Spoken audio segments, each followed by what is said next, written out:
오늘 말씀을 보면 누가복음 18장 1절에 이렇게 기록되어 있습니다. 예수께서 그들에게 항상 기도하고 낙심하지 말아야 할 것을 비유로 말씀하여 이렇게 기록되어 있습니다. 항상 기도하고, 자, 비유의 목적이 첫 번째 항상 기도하고, 두 번째 뭡니까? 아이고, 그렇습니다. 낙심하지 마라. 첫째, 항상 기도하라. 둘째, 낙심하지 마라. 예수님께서 이 비유의 말씀을 하실 때 목적을 미리, 이 비유의 목적을 미리 말씀하셨습니다.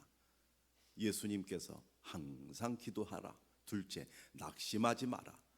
이것을 예수님께서 먼저 전제하시고 그 다음에 비유로 말씀을 해 주십니다.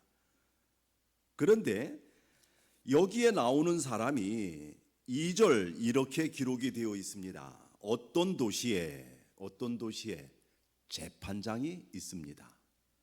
그런데 이 재판장이 첫째, 하나님을 두려워하지 않고, 이 재판장은 하나님을 두려워하지 않습니다. 거기에다가 2절에 보니 사람을 무시하는, 이거 뭐 갈 때까지 간 사람 아닙니까?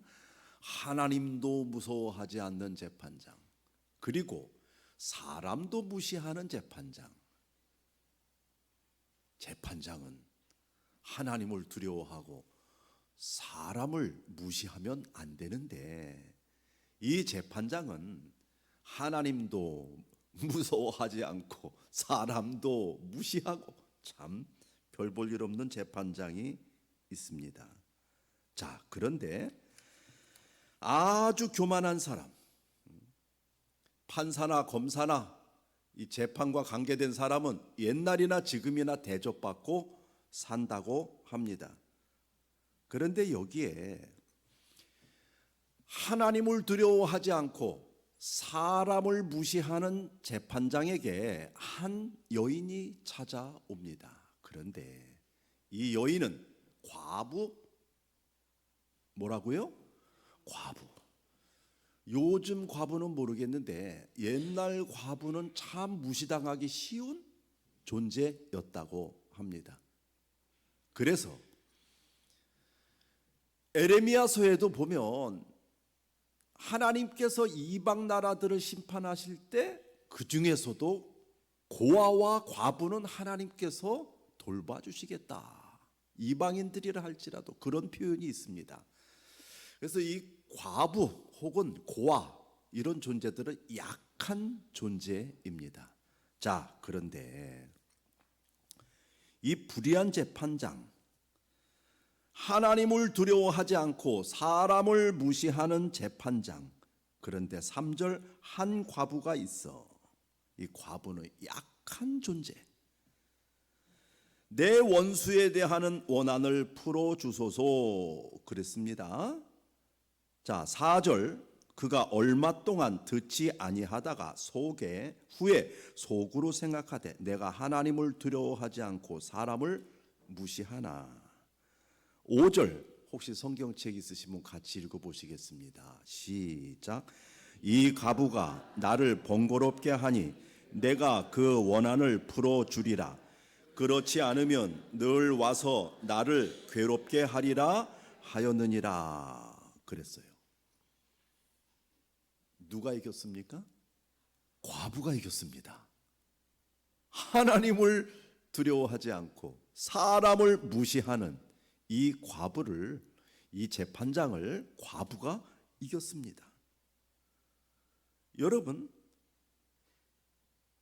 우리 하나님은 얼마나 좋으신 분이십니까? 우리 인간을 사랑하시는 분, 천지와 만물을 창조하시고 모든 것을 준비해 주신 하나님.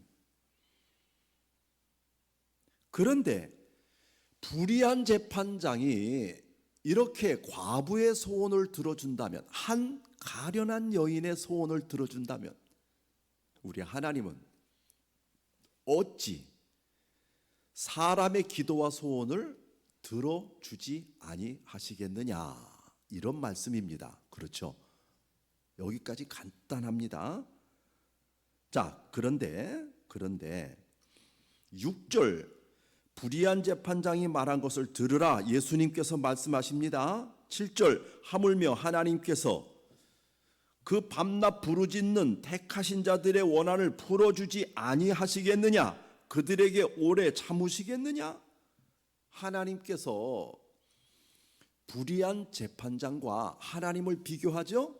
불의한 재판장도 들어준다면 하나님이 왜 들어주시지 않겠느냐. 그런데 8절을 다 같이 읽어보시겠습니다. 여기에 반전이 있습니다. 함께 8절 읽습니다. 시작. 내가 너희에게 이르노니 속히 그 원한을 풀어주시리라. 그러나 인자가 올 때에 세상에서 믿음을 보겠느냐 하시니라. 그렇습니다. 여기 특이한 표현이 나옵니다. 인자가 올 때. 인자. 지금 여러분들이 성경책을 보시면 어떤 성경은 빨간 글씨로 되어 있는 성경이 있죠. 그건 누가 하신 말씀인가요? 예수님이 직접 하신 말씀이죠. 자, 예수님이 하신 말씀인데, 그러면 8절에, 저 8절에 나오는 인자는 누굴까요? 예수님이지요. 저는요, 참고적으로 어려운 걸 묻지 않습니다. 저 쉬운 것만 묻습니다. 제가 물어보는 거 여러분들이 생각나는 대로 대답하면 그게 정답일 가능성이 많습니다. 자, 보십시다. 지금 말씀하시는 분도 예수님, 인자도 예수님. 그렇다면 인자가 올 때에, 이것을 예수님이 올 때에 이렇게 표현하면 제가 쉽게 말씀드립니다. 예수님 재림하실 때 이거 말하는 거예요. 그러니까 마지막 때에, 인자가 올 때에, 그래서 오늘 말씀의 제목이 인자가 올 때에, 이것은 마지막 때입니다. 마지막 때, 종말의 시대. 지금 예수님이 말씀하시는데, 아니 내가 올 때는 뭐 언제야?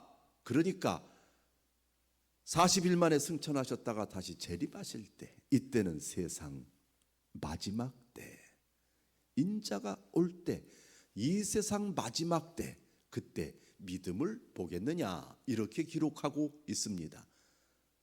자, 1절에 두 가지 이유로 예수님께서 이 비유를 말씀하셨어요. 첫째, 뭐였죠? 항상 기도하고, 두 번째, 낙심하지 말아야 합니다. 여러분 참 잘하십니다. 항상 기도하고, 둘째, 낙심하지 말아야 하는 것을 예로 들었는데 8절, 그러나 인자가 올 때, 예수님이 오실 때, 마지막 때 믿음을 보겠느냐. 믿음이 많이 안 보일 수도 있겠구나. 8절의 뉘앙스로는 그렇게 표현이 됩니다. 아, 믿음이 많이 안 보일 수도 있겠구나. 자, 그렇다면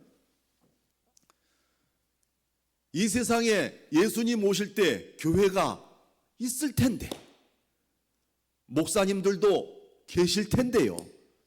저희 아버지가 90이세요. 90인데 39살의 장로님이 되셨어요. 아, 참 대단하시죠?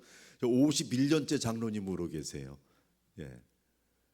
자, 장로님들이 계실까요? 안 계실까요? 계시겠죠. 저희 아버지도 장로님이고, 저는 목사고, 제 동생도 목사고, 셋째 막내가, 그 막내가 지금 안수 집사예요. 안수 집사. 예. 자, 안수 집사가 있을까요? 없을까요? 있겠죠. 권사님, 오늘 혼신 예배를 드리시는 있겠죠? 아니, 교회도 있고, 우리 집에 목사가 둘씩이나 있고, 저희 집에 아버지 장로님도 계시고, 어머니 권사님도 계시고, 막내 동생 안수 집사님도 계시고, 예. 아니, 이렇게 많은데 왜 인자가 올 때 믿음을 보겠느냐. 자, 1절에 나오는 항상 기도하지 않을 수 있겠고, 우리 헌신을 다짐하시는 우리 권사님들 계시다가 낙심하지 않으셨는가. 우리 헌신하시는 권사님들 살다가 낙심하지 마시기를 바랍니다. 시험 들지 마시고 상처받지 마시고. 상처받았대. 아유, 뭐 그렇게 상처가 많은지 모르겠어요. 그래, 이 상처는 교회에서 참 많이 쓰는 말이에요. 다른 데서도 상처 이야기 많이 하는데, 아니 제가 목회하다 보니까 가만히 있는 목사님한테 왜 상처를 받습니까? 목사님이 날 보고 째려봤대요. 저 가만히 있었는데 째려봤대요. 그래서 그냥 맹하게 있었더니 또 목사님 나보고 무시했대요. 가만히 있는데 무시했대요. 아이고 참. 상처받지 마시고 낙심하지 마시고. 예. 그래서 마지막 때 예수님이 찾으시는 믿음의 권사님들이 되시기를 바랍니다. 자, 그러면 인자가 올 때 찾으시는 믿음, 낙심하는 믿음, 왜 낙심을 할까? 그 마태복음 14장에 가보면은요, 재미있는 표현이 있습니다. 예수님께서 무리를 걸어 오시는 장면을 마태복음 14장 24절서부터 32절까지 기록하고 있습니다. 밤 사경에 예수께서 바다 위로 걸어서 제자들에게 오시는데 26절 제자들이 그 바다 위로 걸어오심을 보고 놀라 유령이라 하며 무서워 소리를 지르고 있습니다. 자, 여기는 제가 말만 하면 성경을 잘 보여주시네요. 자, 좋습니다. 26절 예수님이 누군 줄 알았어요?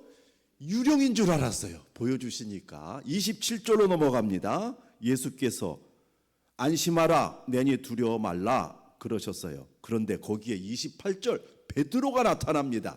여러분, 이 베드로가 뭐라고 하는 거니? 가로되 주여 만일 주시어든 나를 명하사 무리로 오라 하소서.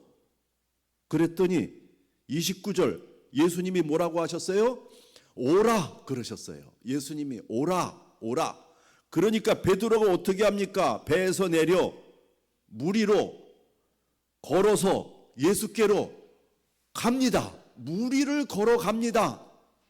이 믿음 큰 믿음인가요? 작은 믿음인가요? 큰 믿음이에요. 여러분, 저 혹시 여러분이나 여러분 남편 혹은 여기 계시는 우리 장로님 집사님들 가운데 공수부대 출신 계신가요? 공수부대. 남편 가운데 공수부대.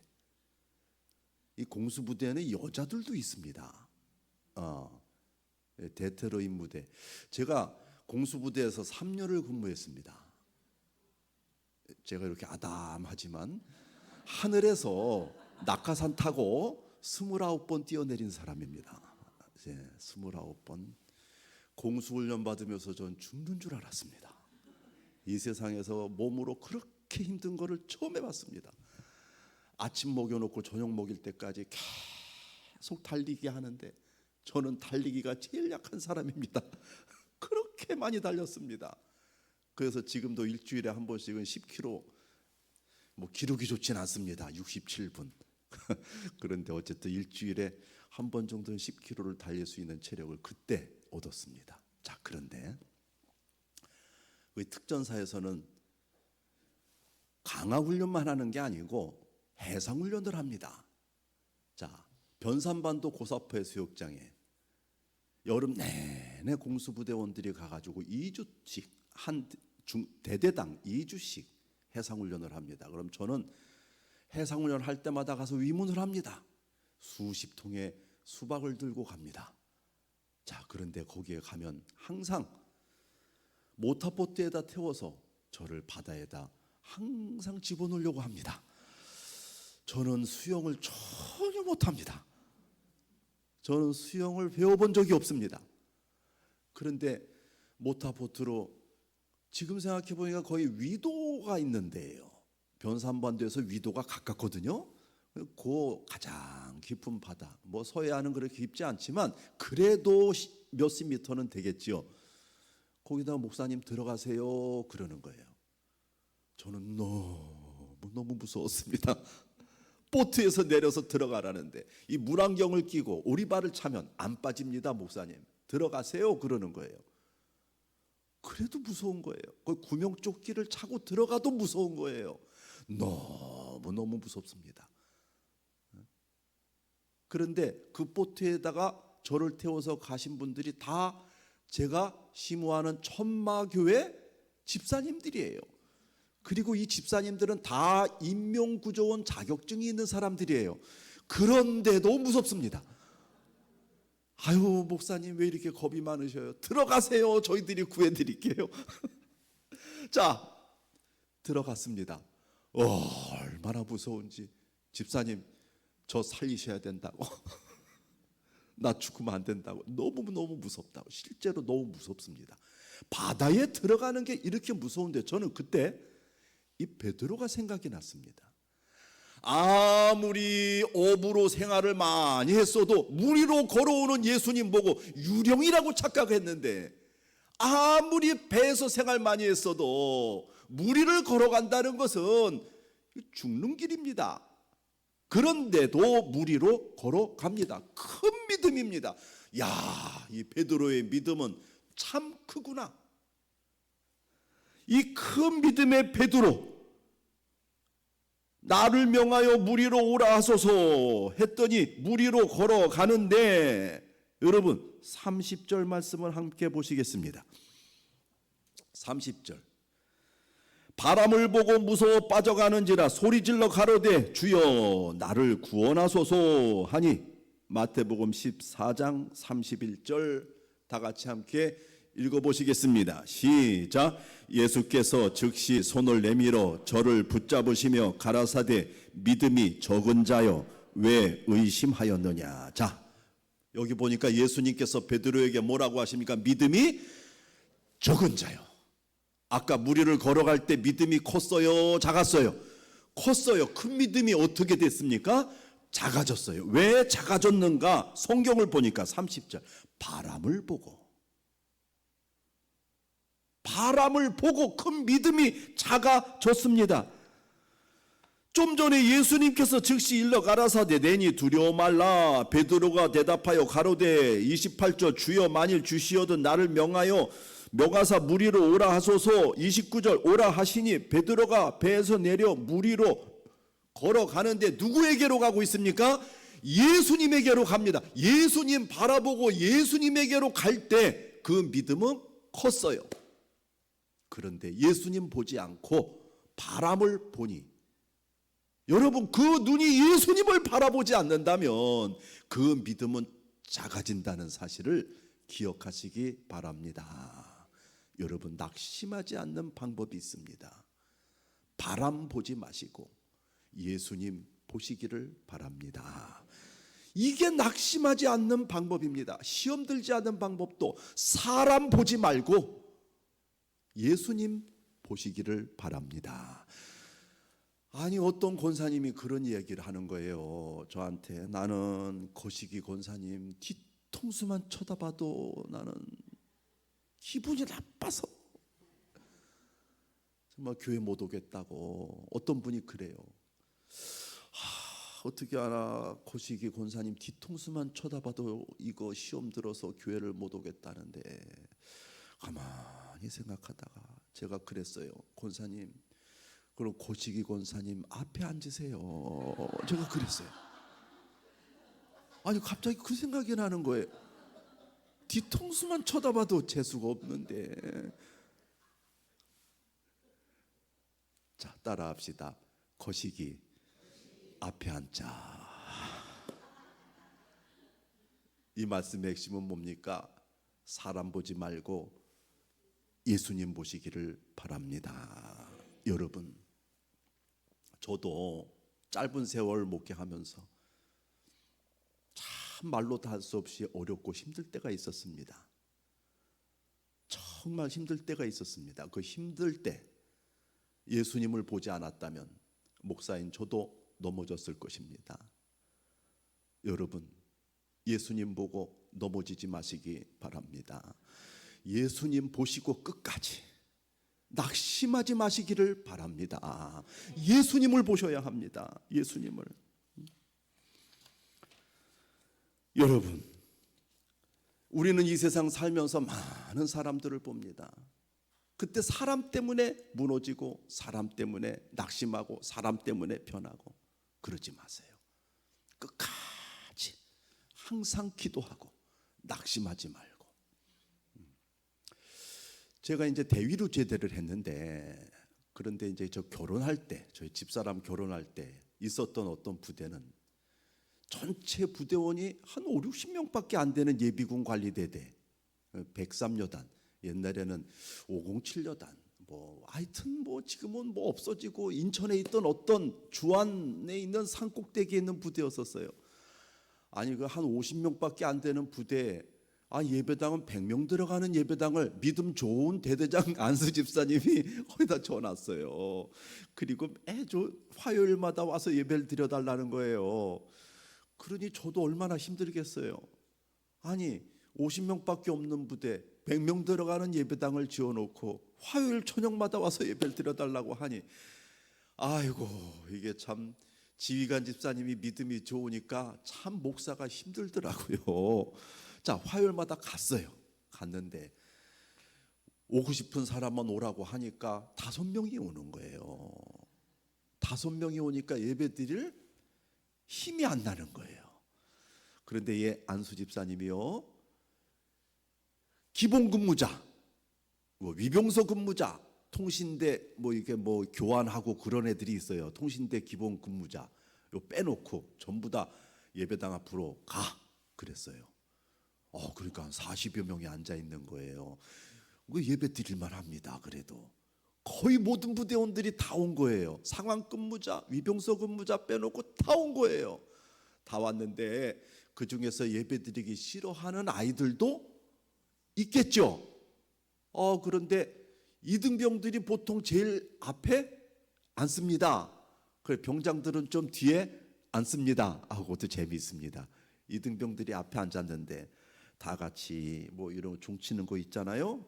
땡 하고 예배 드립니다. 그런데 보통 주여 오늘 은혜 받게 하여 주시옵소서 이런 기도를 하잖아요. 그런데 이 아이가요 제일 앞에 앉는데 제 귀에 들락 말락하게 이야기를 하는데요. SB 그러는 거예요. 제가 예배당이라서 욕을 못 하잖아요. S는 뭘까요? 우리 젊으신 집사님인가요? 누군지 모르겠는데 C, S는 C예요. B는 뭘까요? 발입니다. 발, 신발. 앞에 앉아가지고 SB 그러는데 차라리 크게 얘기하면 지네 고참한테 혼이라도 나겠지. 야, 너 뭐 하는 거야? 그럴 텐데 제 귀에만 들리게 앞에서 SB 그러는데 제가 힘든 거예요. 아무리 목사라도 제가 그때 대위였는데 이등병이라도 힘든 거예요. 앞에 앉아서. 그 다음 주에 가도 앉아서 뭐 해요? SB 그러는데 얘는 왜 또 예배도 안 빠지고 매주 오는지. 그리고 매주 오는데 하필이면 맨날 어디 앉아요? 앞에 앉아가지고 뭐라고 해요? SB 그러는 거예요. 저는 그 아이가 참 힘들었어요. 제가 안 왔으면 좋겠다 했는데 보니까 그 다음 주에 안 왔어요. 나 사람이 안 와서 그렇게 반가운 적은 또 많이 없었어요. 안 왔어요. 안 왔는데 제가 예배 끝나고 가는데 갑자기 위병소 앞에서 걔가 키가 굉장히 커요. 한 186 이 정도 되는 것 같아요. 185는 넘었어요. 굉장히 커요. 이름이 박석준이에요. 저랑 비슷하죠. 박사준, 박석준. 지금도 그래서 안 잊어버려져요. 저를 막아요. 막더니 왜 교회 가기 싫은 사람 자꾸 억지로 불러드립니까? 그러는 줄 알았어요. 그런데 그 예배당 앞에 동그란 그 군대는 그 시멘트 같은 걸로 이거 만들어 놔요. 벤치, 테이블 같은 거 거기서 드릴 말씀이 있대요. 앉았어요. 자기가 지금 휴가 복귀하는 중이래요. 휴가 복귀하는데 너무너무 열받는데요. 그래서 저한테 따지는 줄 알았어요. 따지는 줄 알았는데 지금 들어오는데 여자친구가 자기한테 헤어지자고 그랬다는 거예요. 와, 이런 이야기 할 줄 저는 생각을 못했어요. 아니, 여자친구하고 헤어지자고 했는데 자기가 너무너무 괴롭다고 하면서 갑자기 얘가 우는데, 갑자기 우는 그 목소리가 지금도 잊혀지지가 않아요. 이 등치가 있단만은 저보다요 20cm도 더 큰 애가 앞에 서가지고 이러고 우는 거예요. 난 기가 막혀서 야, 뭐 이런 애가 다 있나 싶어요. 다 들어줬어요. 그리고 제가 기도해 줬어요. 이 세상에 반은 여자인데 간 여자보다 더 좋은 여자를 허락해 주시고 주여, 좋고 뭐 예쁜 여자 만나게 주시옵소서. 그러면 어떤 얘가 또 아멘은 하더라고요. 그렇게 하고 나서 얘가 갔어요. 그런데 그 다음에 보니까 얘가 없어졌어요. 안 와요. 그래서 궁금했어요. 그런데 그 지휘관이 그냥 뭐 많은 이야기를 안 하는 거예요. 근데 그 여단에는 7개 대대가 있었거든요. 거기는 주 안에 있는 대대였었어요. 근데 저쪽에 그 경인교대 넘어서도 부대가 있었거든요. 그 부대 가가지고 제가 인격주도 교육을 하는데 거기 와 있는 거예요. 얘가 어떻게 됐나 봤더니 후임병들을 많이 때려가지고 그렇게 되면 애들이 영창 갔다가 타 부대로 전출 가거든요. 거기 와 앉아 있는 거예요. 그런데 예배 때 또 나타났네요. 나타나가지고 이제 세월이 좀 흘렀죠. 그런데 얘가 예배 드릴 때 옛날에는 뭐라고 했다고요? SB 그랬는데 세상에 얘가 아멘 이러는 거예요. 여러분, 예수 믿고 천국 가시고 하나님의 백성으로 복되게 사시기를 바랍니다. 뭐라고 그런다고요? 아멘. 여러분, 인내하고 끝까지 견디면 따라합시다. SB가 변하여 아멘이 된다. 끝까지 변치 않는 믿음과 항상 기도하는 믿음과 낙심하지 않는 믿음으로 견디면 하나님께서 복된 열매를 거두게 하신다는 사실을 기억하시기 바랍니다. 어떤 아이가 저한테 한번 편지를 쓴 적이 있었습니다. 그런데 이 편지가 참 귀해서 제가 그 편지를 그대로 한번 가지고 있은 적이 있어요. 이 아이는 별로 믿음이 없었대요. 근데 아버지가 아들 믿음을 위해서 기도했었어요. 아버지도 군인이었고 아들도 군대 왔는데 이런 편지를 썼어요. 제가 이 편지를 보면서 참 감명을 받았어요. 들어보세요. 문준환이가 쓴 편지입니다. 나는 꽃에게 세상이 얼마나 아름다운지 물었다. 꽃은 짙은 향기를 세상 천지에 내뿜었다. 나는 새에게 하늘이 얼마나 높은지 물었다. 새는 힘찬 날갯짓으로 끝없이 날아올랐다. 나는 바다에게 이 땅이 얼마나 넓은지 물었다. 바다는 수천 개의 물결과 파도를 내게 보냈다. 나는 어머니에게 나를 얼마나 아끼는지 물었다. 어머니는 거칠은 손과 이마에 깊은 주름을 보여주었다. 나는 하나님께 나를 얼마나 사랑하는지 물었다. 그러나 하나님은 아무 대답도 하지 않으셨다. 이때 한 지 3개월 만에 여자친구에게 헤어지자는 연락을 받았습니다. 너무 간단했습니다. 1년 넘도록 서로에게 주고받았던 감정과 추억들을 생각해 볼 때 헤어지자는 것이 너무 간단했습니다. 남녀 간의 사랑은 힘이 들었습니다. 무엇보다 내가 할 수 있는 일이 없었기 때문에, 원망할 사람도 없었기 때문에 가슴이 아팠습니다. 그래서 하나님을 원망했습니다. 내가 잘못한 것이라곤 국방의 임무를 완수하기 위해 이곳에 왔고 다른 누구 부럽지 않게 열심히 하루하루를 살아간 것뿐인데 왜 내가 가진 소중한 것을 빼앗아갔는지 하나님께 투정을 부렸습니다. 아쉬운 마음에 답장도 오지 않을 편지를 수십 통도 넘게 보냈습니다. 자다가 깨어보니 울고 있었던 적도 있었습니다. 하루가 가고 다음 하루가 오는 것이 더디게만 느껴졌습니다. 가끔 전화도 걸어봤지만 받지 않았습니다. 교회에서 기도 시간이 되면 항상 이렇게 기도했습니다. 하나님 돌려주세요. 하나님 여자친구를 돌려주세요. 그러던 어느 날 내게 편지 한 통이 도착했습니다. 여자친구가 아닌 동생에게서 말입니다. 동생은 편지에 우리 가족들의 소식을 하나씩 전해 주었습니다. 어머니는 한복학원에 다니기 시작했다고 했습니다. 누나는 대학원에 들어갔다고 했습니다. 편지를 쓴 동생은 신학대학에 입학했다고 했습니다. 그리고 아버지는 우셨다고 했습니다.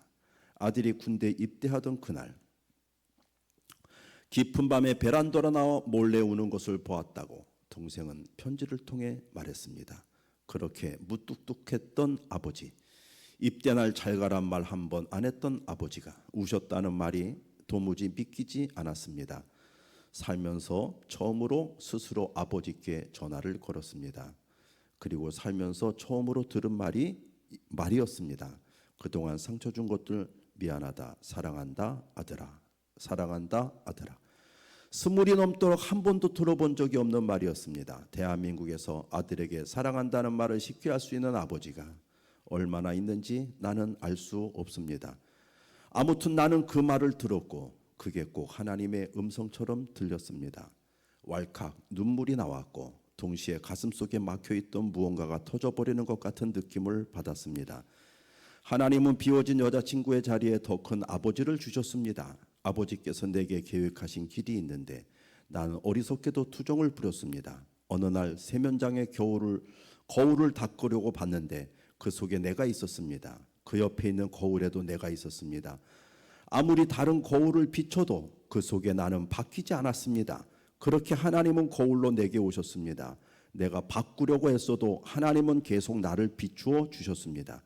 하나님께 물었습니다. 나를 얼마나 사랑하시는지. 하나님은 대답하지 않으셨습니다. 그리고 되물으셨습니다. 내가 너를 얼마나 사랑하는지 아느냐고. 나는 대답하지 못했다. 그저 무릎 꿇고 기도하며 울어버렸다. 믿음으로 아버지의 끝까지 기도했던 이 기도를 아들에게 응답해 준 것이라고 믿습니다. 저는 이 아이가 이것을 쓰면서 울면서 이 글을 읽을 때 그 아이를 붙들고 이 편지 내놓으라고 했습니다. 그리고 이 글을 받아서 제가 여러분들에게 전달합니다. 불같은 시험 많으나 겁내지 맙시다. 불같은 시험이 있어도 겁내지 마십시오. 여러분의 믿음은 참 보배가 된다는 사실을 기억하시고, 자, 첫째, 항상 기도하는 믿음. 둘째, 낙심하지 않는 믿음. 이 믿음 가지고 평생 사시기를 바랍니다. 그런 권사님들이 되시기를 바랍니다. 그런 사랑하는 성도교회 성도님들이 되시기를 주님의 이름으로 축원합니다.